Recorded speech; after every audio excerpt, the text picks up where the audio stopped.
Friends, আবারও নতুন একটা ব্লগে আপনাদের সকলকে স্বাগত জানাই।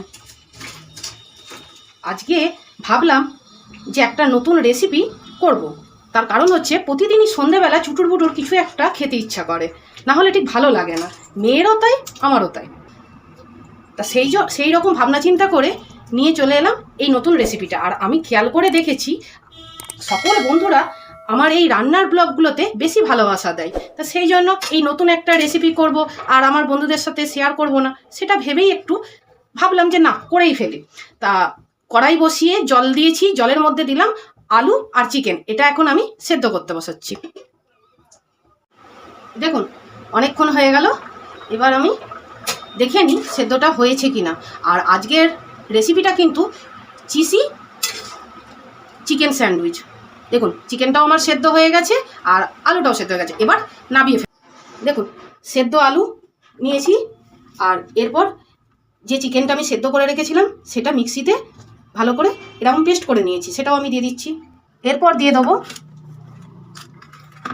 গাজর কাটা, তার দেবো ক্যাপসিকাম, একটুখানি লেবুর রস, এরপর দিয়ে দেবো কুচানো টমেটো, আর দিয়ে দেবো এই কুচিয়ে রাখা পেঁয়াজটা। এবার দেব খুবই অল্প পরিমাণে সয়া সস, এটা দিতেই হবে। এবার দিয়ে দেবো খুব অল্প পরিমাণে ধনে গুঁড়ো, এরপর দিয়ে দেবো জিরে গুঁড়ো, এরপর দিয়ে দিচ্ছি লঙ্কার গুঁড়ো,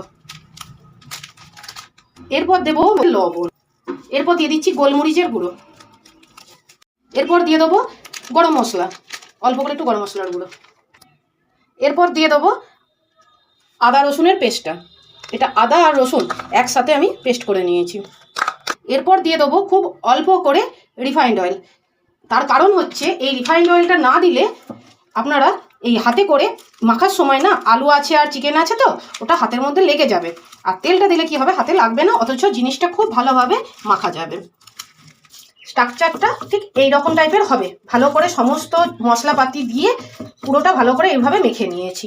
দেখুন বাজার থেকে এইরকম স্লাইস পাউরুটি কিনে নিয়ে আসবেন, নিয়ে এসে তারপর এটা করতে হবে। ব্যাপারটা হচ্ছে এরকম, এটা এরকম ধরতে হবে সমান করে, দিয়ে ঠিক এইভাবে পাশের যে লাল অংশগুলো রয়েছে না রুটিটার, সেইগুলো একটু ফেলে দিতে হবে, তাহলে দেখতেও সুন্দর লাগবে। আর এই যে পাশের রুটির যে লাল অংশগুলো আমরা ফেলছি, এটা কিন্তু আমি ফেলে দেবো না, এটা একটা অন্য কাজে লাগবে। অন্য কাজে বলতে ব্রেড কামস করতে, এই রেসিপিতেই লাগবে ব্রেড কামস। তা আপনাকে আলাদা করে রুটিতে করতে হবে না, এটাতেই হয়ে যাবে।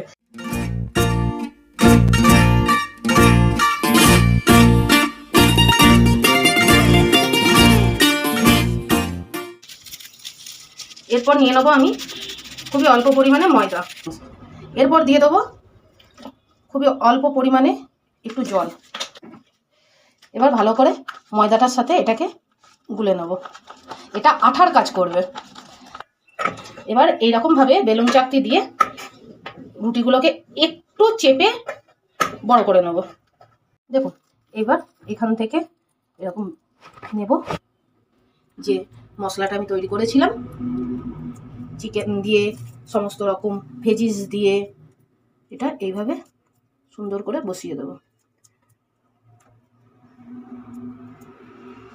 আর এরপর যেটা করব সেটা হচ্ছে চিজ।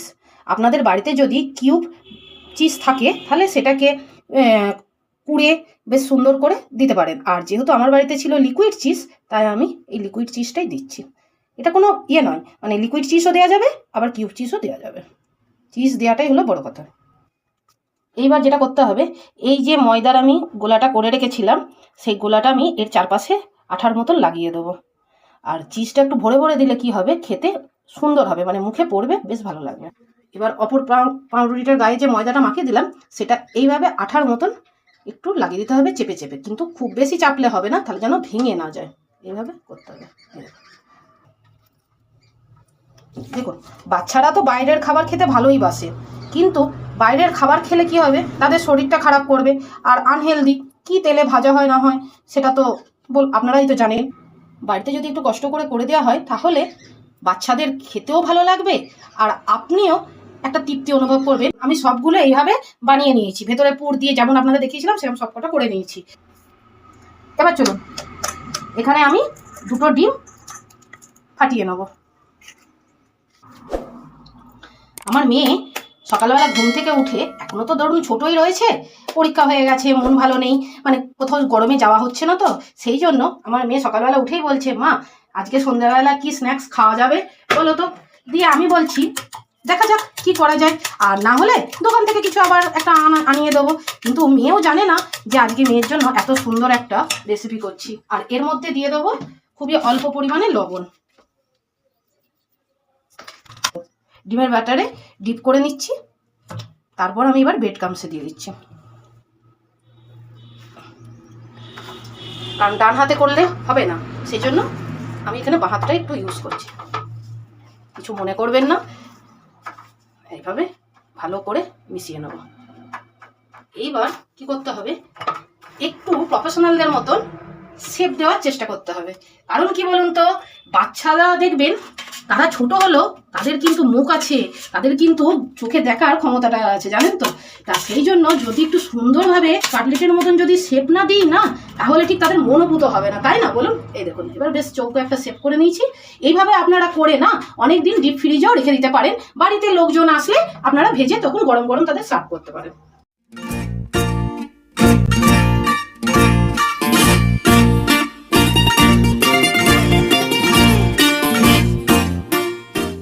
দেখুন আমি সবকটা ব্রেড ক্রাম্বসে কোট করে, ডিমে কোট করে এইভাবে সেট করে রেখে দিয়েছি। এবার চলুন আমি আধ ঘন্টা পর আবার ফেরত আসছি। দেখুন আধ ঘন্টা পর আমি ফেরত এলাম।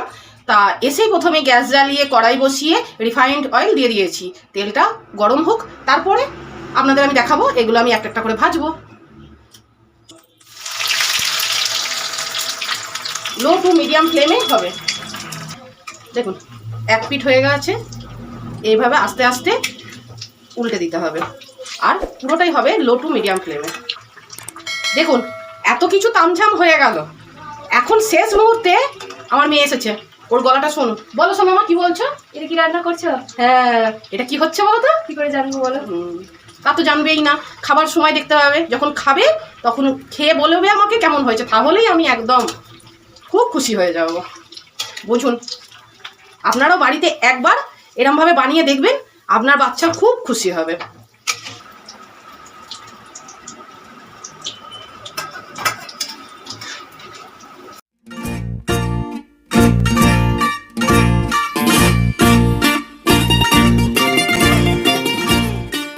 দেখুন সবগুলো ভাজা হয়ে গেছে, এবার চলুন সার্ভ করব।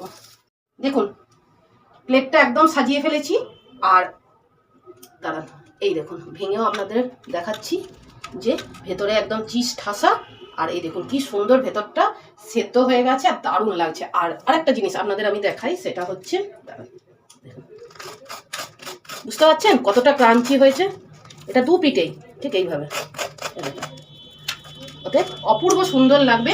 এই রেসিপিটা একবার বাড়িতে বানিয়ে বাচ্চাদের বলুন আর গেস্টদেরই বলুন, যাদেরকেই সার্ভ করবে। সোনামা কেমন সারপ্রাইজ দিলাম বল? দারুণ সারপ্রাইজ হয়েছে। হ্যাঁ এটা কি বলতো, হ্যাঁ খাও একটু খেয়ে নে আগে। হ্যাঁ মেয়োনিজে ডিপ করে।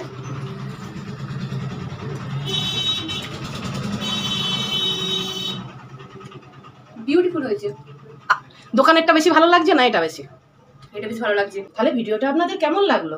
আশা করি ভালো লেগেছে। যদি কিছু ভালো লেগে থাকে তাহলে প্লিজ ছেড়ে যাওয়ার আগে আমার চ্যানেলটাকে সাবস্ক্রাইব করে দিয়ে আমার পাশে থাকবেন, একটা লাইক দেবেন, আর কমেন্ট করে জানাবেন কেমন লাগলো আজকের ভিডিওটা। আজ এ পর্যন্তই, দেখা হবে আপনাদের সাথে নেক্সট আরেকটা নতুন সুন্দর ভিডিওতে। আর এইরকম সুন্দর সুন্দর রেসিপি দেখতে চাইলে অবশ্যই আমার চ্যানেলটাকে সাবস্ক্রাইব করে দেবেন।